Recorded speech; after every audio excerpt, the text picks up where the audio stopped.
அருமையானவர்களே, எப்படி இருக்கீங்க? சந்தோஷமா இருக்கீங்களா?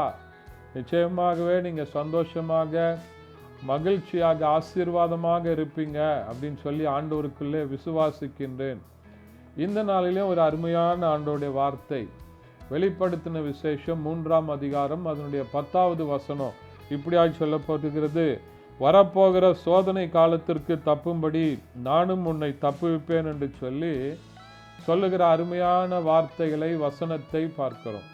வரப்போகிற சோதனை காலங்கள் என்று சொன்னால், ஒருவேளை இனி நம்ம பார்க்க போகிற காரியங்கள் எல்லாம் சோதனையை கொண்டு வருகிற காரியங்களாக இருக்கும்.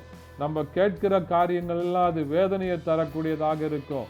நம்முடைய ஆவிக்குரிய வாழ்க்கையை, விசுவாச வாழ்க்கையை, பரிசுத்தமான வாழ்க்கையை சோதித்து பார்க்கக்கூடிய அநேக காரியங்கள் உலக பிரகாரமாக நம்முடைய வாழ்க்கையில இனி நம்ம சந்திக்க வேண்டிய சூழ்நிலைகளாக இருக்கும்.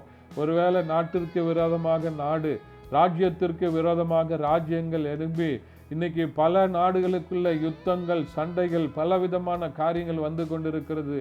இதனுடைய முடிவுகள் எப்படி இருக்குமோ என்று சொல்லி நினைத்து கொண்டிருக்கலாம். இப்படிப்பட்டதான நேரங்களிலே இந்த சோதனைகளுக்கெல்லாம் உங்களை தப்புவிக்கும்படியாக ஆண்டவர் உங்கள் பக்கமாக இருக்கிறார். உங்களுடைய வாழ்க்கையில உண்டாகிற எல்லா சோதனைகளிலும் இருந்தும், வேதனைகள் இருந்து, போராட்டங்களில் இருந்து, நமக்கு ஏற்படுகிற எல்லா நிந்தைகள், அவமானங்கள் எல்லாவற்றிலும் ஆண்டவர் உங்களை பாதுகாக்க உண்மையுள்ளவராக இருக்கிறார். ஒருவேளை என்னுடைய வாழ்க்கையில இப்படிப்பட்ட சூழ்நிலைகள் எல்லாம் நடக்கிறது, எதிர்மாறான நிலைமைகள் நடக்கிறது என்று சொல்லி யோசிக்கிறீங்களா? ஆண்டவர் இந்த சோதனையில இருந்து உங்களை தப்புவிப்பதற்கு அவர் உண்மையுள்ளவராக இருக்கிறார். இந்த ஆண்டவர் மேல நீங்க நம்பிக்கை வைங்க. அவரை நம்பினவர்களை ஒருபோதும் கைவிடாத தேவன். ஆண்டவரை நம்பினவர்களை ஒருபோதும் வெட்கப்பட்டு போனதில்லை என்று சொல்லி பார்க்கிறோம். இந்த ஆண்டவரை, அவருடைய வார்த்தைகளை நம்புங்க, விசுவாசிங்க. ஆண்டவருடைய கரத்துல ஒப்பு கொடுத்து ஜெபம் பண்ணுங்க. ஆண்டவர் பெரிய காரியங்களை செய்வார். ஜெபிக்கலாமா?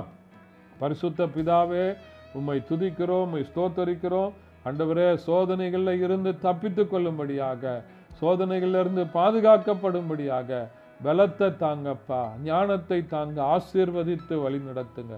இயேசுவின் நாமத்தில் பிதாவே, ஆமென். Thank you. God bless you.